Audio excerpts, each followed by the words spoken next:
Excusez-moi, mais ce sont de beaux parleurs. Eux nous parlent. Hello guys, comment allez-vous? J'espère que vous allez très très bien. Moi, c'est Ducekli IT Trésor, étudiant en faculté de droit à l'université de Lomé. Aujourd'hui, je suis venu avec toute une nouvelle vidéo pour partager avec vous autre astuce aujourd'hui.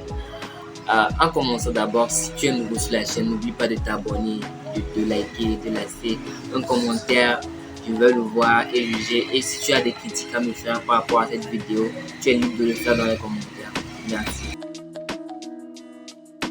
Bon, aujourd'hui, je suis venu par rapport, pas à des idées business, mais par rapport à des idées d'emploi.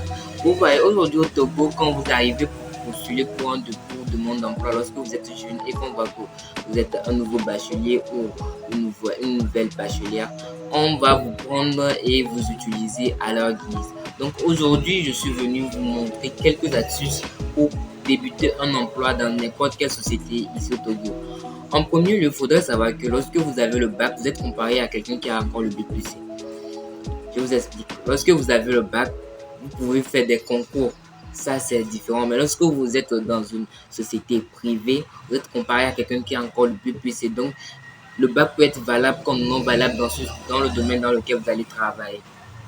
Vous comprenez? Ok. En premier lieu, lorsque on vous demande de faire votre CV et on vous demande des années d'expérience, mettez tout ce que vous pouvez mettre dedans. Mettez même si vous travaillez à la maison avec vos parents, mettez-le dans le CV. Comme par exemple, moi je travaille dans le bar de mon père, je mets responsable de bar. Cela va vous permettre d'avoir plus d'atours et qu'on sache que vous êtes un peu plus grand. Vous voyez, et qu'on sache que vous êtes dans des domaines. Si vous le faites dans le domaine de la vente des téléphones, par exemple, ou soit vous faites dans le domaine du deal, ou soit vous faites dans le domaine du marketing, du commerce et tout, mettez tout ça dans votre CV. Cela va vous permettre, en plus de vos compétences naturelles, comme vous avez eu le bac, c'est une compétence que l'école vous a donnée, oui, mais ça va vous permettre de pouvoir élargir vos chances d'être pris et de ne pas être trompé et dupé. Ok.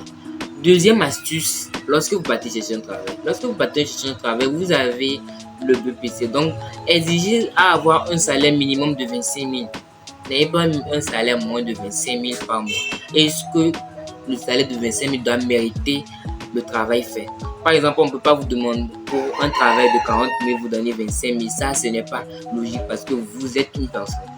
Et de trois, assurez-vous d'avoir 18 ans. Avant d'aller chercher du boulot quelque part, assurez-vous d'avoir 18 ans. Si tu n'as pas 18 ans, ne sois pas pressé mon gars, continue avec ton commerce, continue avec ton petit boulot que tu es en train de faire à la maison. Cela va te permettre de ne pas être dupé parce que lorsqu'on voit que tu as moins de 18 ans et que tu as 17 ans, cela suppose que tu ne connais un peu presque rien sur le domaine de l'emploi. Donc, on pourra facilement te duper. Ok. Donc, si tu as déjà mis ces deux astuces en place, c'est déjà bon. Troisième astuce, qu'est-ce que tu dois faire? Tu dois exiger un contrat.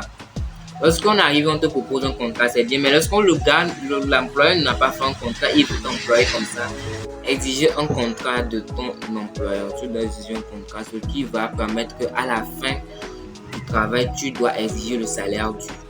Tu vois ce que je veux dire? Tu dois exiger le salaire dû. Donc, quand tu vas mettre en place ces trois astuces, d'abord, tu verras que tu ne seras pas dupé dans n'importe quel travail. Donc, arriver dans un service, tu ne seras pas dupé. Maintenant, je vais t'apprendre aussi une autre astuce qui est la quatrième astuce. Quatrième astuce, lorsque tu travailles, tu as ton argent, à chaque fin du mois, il faudrait faire une épargne du quart de ce salaire. Tu comprends un peu ce que je dis? Si tu gagnes 25 000, il faudrait épargner 6 000 francs. Pas chez toi-même, mais chez une personne à qui tu as confiance.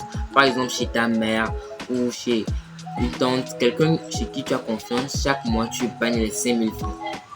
Quand tu épargneras les 5 000 francs, lorsque tu as fait un travail de 5 mois, à la fin des 5 mois, tu auras 25 000 comme épargne que tu auras laissé et qui pourra te permettre que lorsque tu n'as plus ce boulot, tu pourras faire autre chose, genre entreprendre autre chose pour ne pas être à court d'argent.